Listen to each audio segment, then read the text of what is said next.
У школу бацькам лепш не заходзіць. Такая просьба парады дзейнічае ў другой пінскай гімназіі вось ужо другі тыдзень. Тычыцца ў першую чаргу бацькоў першай і другакласнікаў. Цяпер не класны кабінет, а школьны ганак, месца і раставання і сустрэчы. Прыняць такую меру адміністрацыя установы вырашыла з пэўнай прафілактычнай мэтай недапушчэння распаўсюджвання віруснай інфекцыі, пагрозу ад якой сёння адчувае бадай што ўвесь сусвет. В наших учреждениях образования проводится комплекс профилактических мероприятий. Это прежде всего осуществляется детьми мытье рук каждые 2 часа.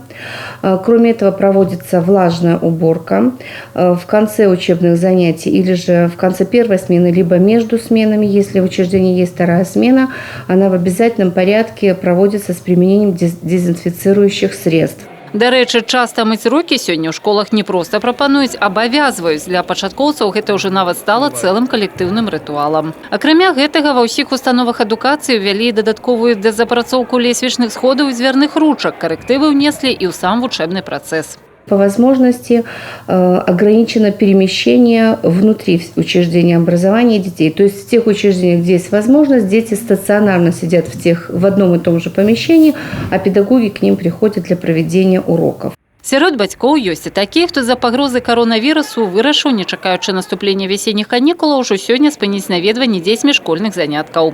Напрыклад, у другой гімназіі Пінска такіх на сённяшні дзень налічваецца 12 чалавек.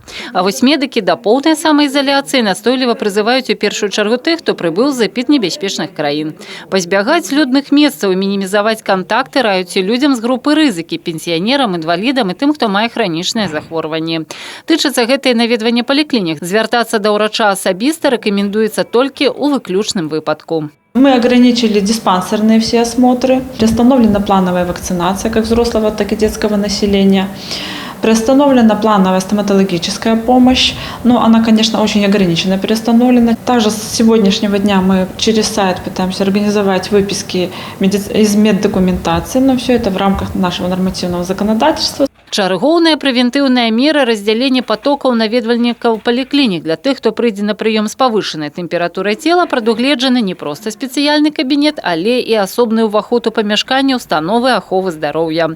Альбо нават увогуле асобае памяшканне, як у выпадку з Пінскай цэнтральнай паліклінікай. Нами был разработан план, который предоставлен в ГУЗО по перепрофилированию коек на случай, если поступления будут массовые, то есть готовы принимать пациентов.